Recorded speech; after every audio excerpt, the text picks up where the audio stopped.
get out of the canoe and start walking. And I really didn't want to abandon the river. He said in the old days, nobody paddled up there. I said, why not? He said, there's nothing there except the top of the valley. He said, everybody went left or west in that small stream below called the Nulhagen. I said, why did they do that? He said, well, that's hard traveling, but it stops soon, and there's a little carryover land to get you to all the Canadian river drainages, including, not Lake Champlain, including the St. Lawrence Seaway. And when captives were taken in the French and Indian Wars up the Connecticut Valley, that's just where they went, up the Nulhagen to the French and Indian villages. So I said, all right. And he said, I'll keep your canoe safe for you. He said, I got a barn I can put it in and lock it up. I said, fine. And I had a water problem again. That big water carrier was going to be too heavy. So I repacked my stuff and I made this dandy little canteen right in the yard. I had seen a down birch tree a couple days earlier and peeled the bark off it. Good, I saved it. Isn't that dandy? And you know, I pitched it with pine pitch. I had some spare spruce root to sew it up with. It leaked the first time, so I dried it out, pitched it up again, and it was kind of neat. So, ready for overland travel. I said, this will be great. And sound, I had already done this thing all the way up, and we're going to look back, no problem. But I was going to do that part too. And I figured, that would be such a piece of cake, going south of the house toward Long Island Sound. Well, guess what happened when I got to Portland, Connecticut? The tide came in. Here I am, pounding against the current. So, something about that. But it was nice to get there and see the sun. And finally, when I saw my family, I said, geez, you look like an Indian. I said, well, I don't, but take a picture if you want. And I'll tell you one thing, I think that's more a matter of not what your bloodlines are, but how you think and what you do.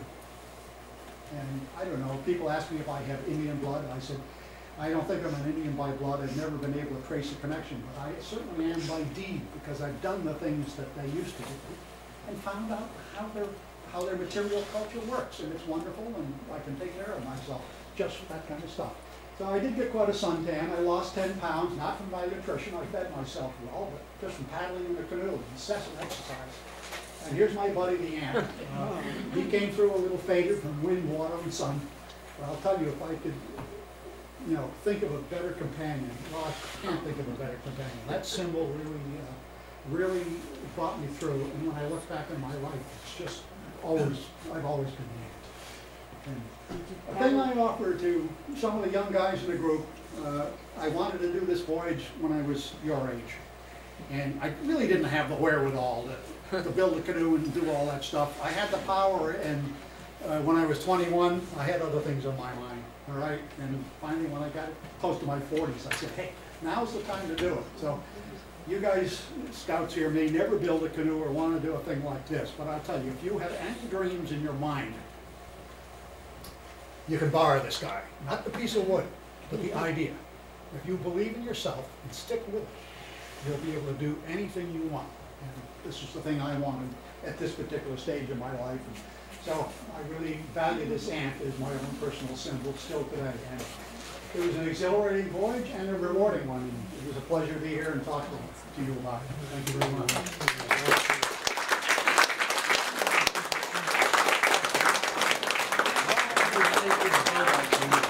Do you want to entertain questions? Or? Yeah, let's have some questions. And also, we have refreshments in the parlor, and then you can visit the Native American room down at the end of the hall, and I'm sure Nan will be down there to welcome you. But please make yourself comfortable and talk to Dan, whatever his name is. That's good. The gentleman asked a question. He asked how long it took to build the canoe. Well, basically, an entire summer and the next spring. I'm not here.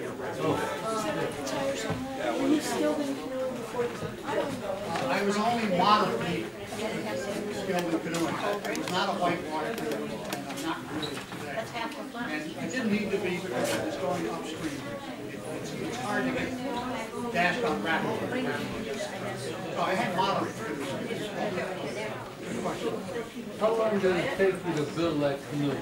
Well, it took me Why don't you put this right probably in the, oh, I didn't know. 6 months of solid work to build the tools, a spring to collect the materials, the entire summer, and the next spring to finish it. So it was basically over a year and a half to 2 Why don't you come in and have some between refreshments? the inception of building the tools and starting. And plenty of A lot of cookies. work to make it. But even when you had all the material, putting it together, That summer and the following spring, once I had all the materials. How heavy is it?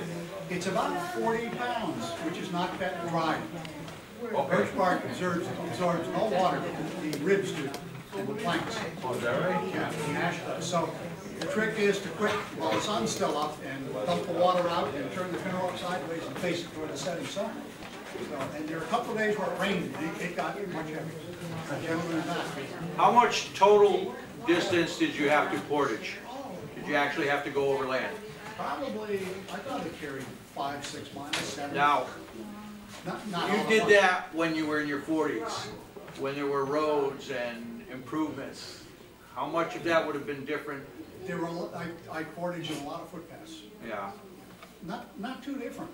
yeah, The roads weren't a particular help in most cases, yeah. or hindrance.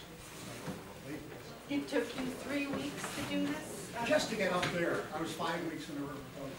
And coming back was a lot quicker. Yeah. Just sit there. Yeah. There's a fellow that did this from the Hartford Current. Yes.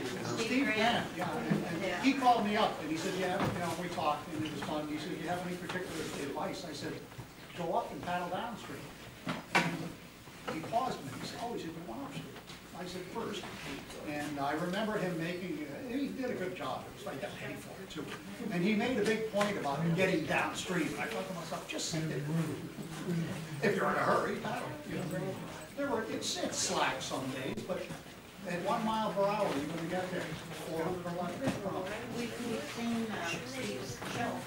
Pardon me? We have had Steve here to show us his show. Yeah, all right, great, yeah, and he did a nice job. It was very interesting, just a different perspective, Right, right. a different approach. Is it still seaworthy? Yes, yeah, the canoe is down the cellar, and every spring I get it out, fill it with a little water, test for leaks, dry it out, and repitch that, mark the spot, recharge the condenser, and repitch that spot. That's still, I'm on the river every year. I don't travel this far.